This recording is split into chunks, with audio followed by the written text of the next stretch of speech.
Hello again, my friends. I'm going to do another video this week because it's just easier to talk and you guys seemed to like it last week. So this may become our new tradition.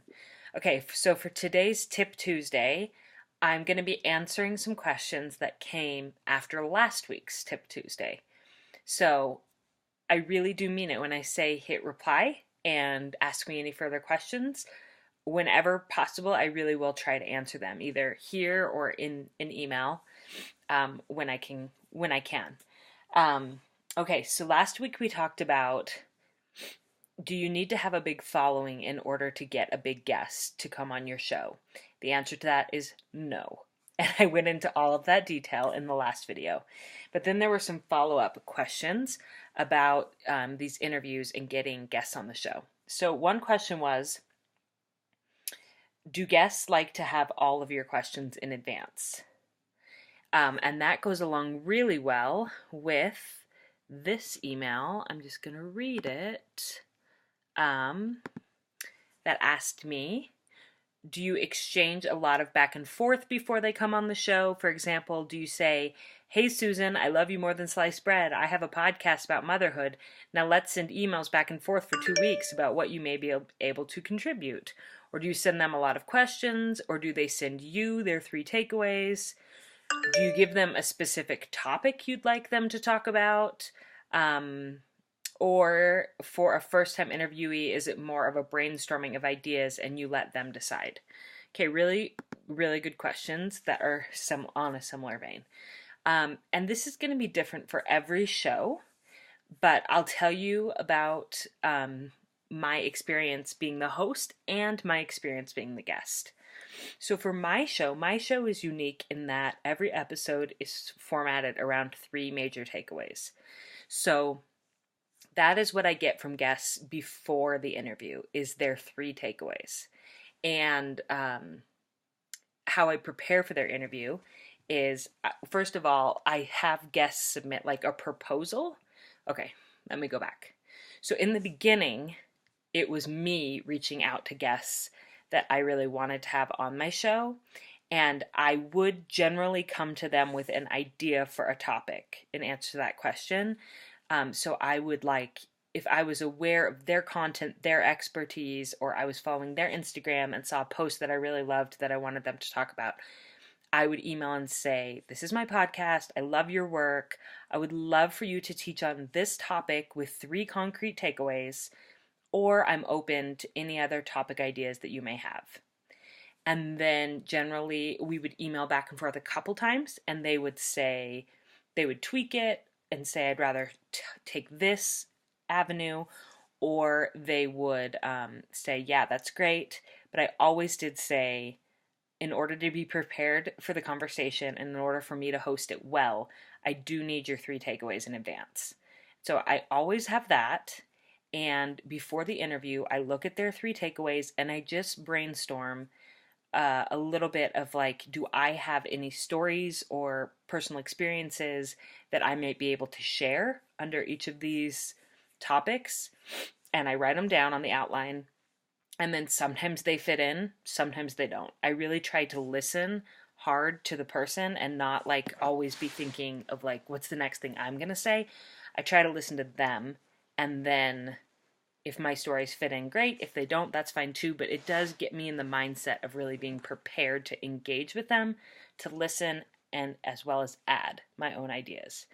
Now that my show has grown,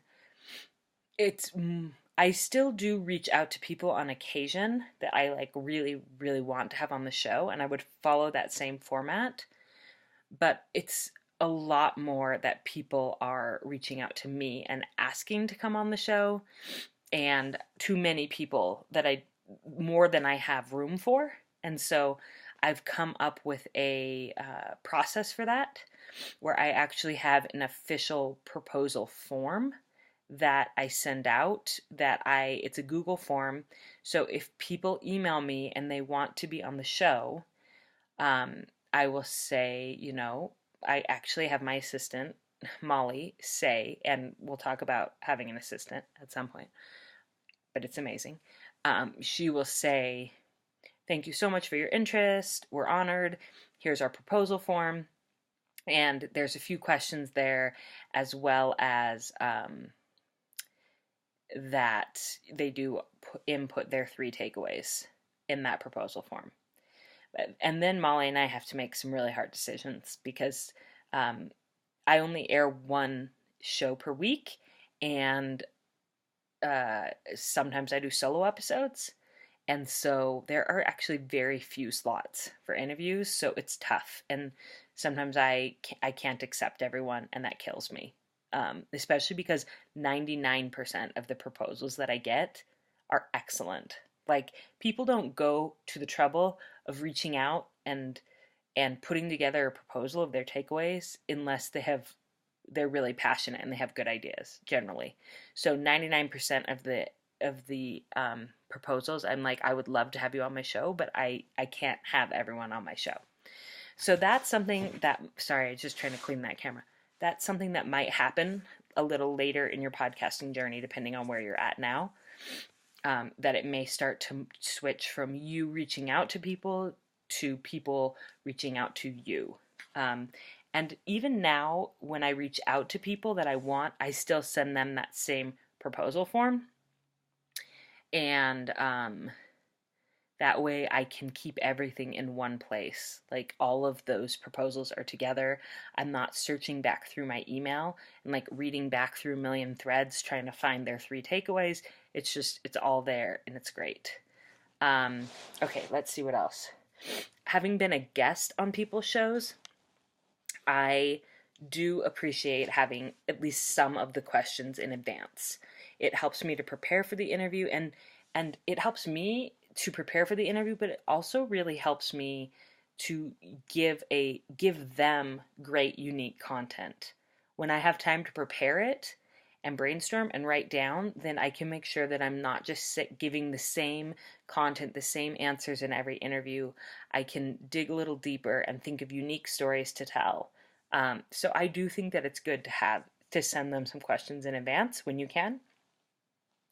But I wouldn't follow it like a script, because I have done interviews like that before where they literally like went down the list of their questions and it wasn't really a conversation, and that felt awkward. So people do tell me when they interview me, they'll say like, here's a few questions that our conversation will be based around, but we'll also just go with the conversation as it develops, which I think is perfect.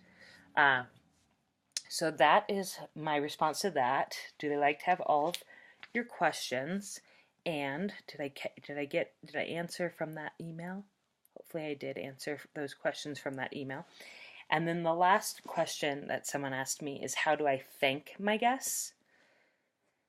I don't have a great process for this yet, and I need to. It's something that I've been thinking about, that I would love to have a better process for this. But I think that the week after, so like my episodes are on Mondays, so like the Monday after, when their week is over, I will usually, when I think of it, and I should do it more, send them just an email and say, I want to thank you again for coming on my show.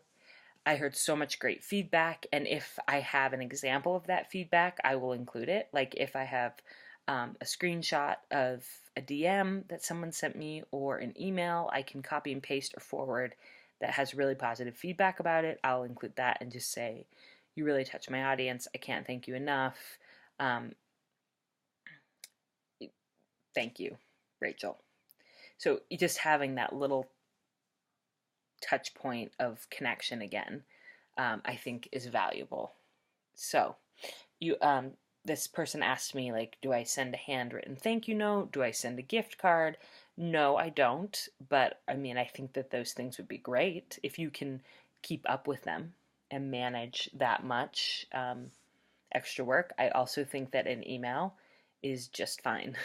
A personalized, heartfelt email is just fine to thank them. So that is it for tonight about how to prepare for an interview, either as the host or the guest, and what you should give people as far as to help them prepare to be on your podcast.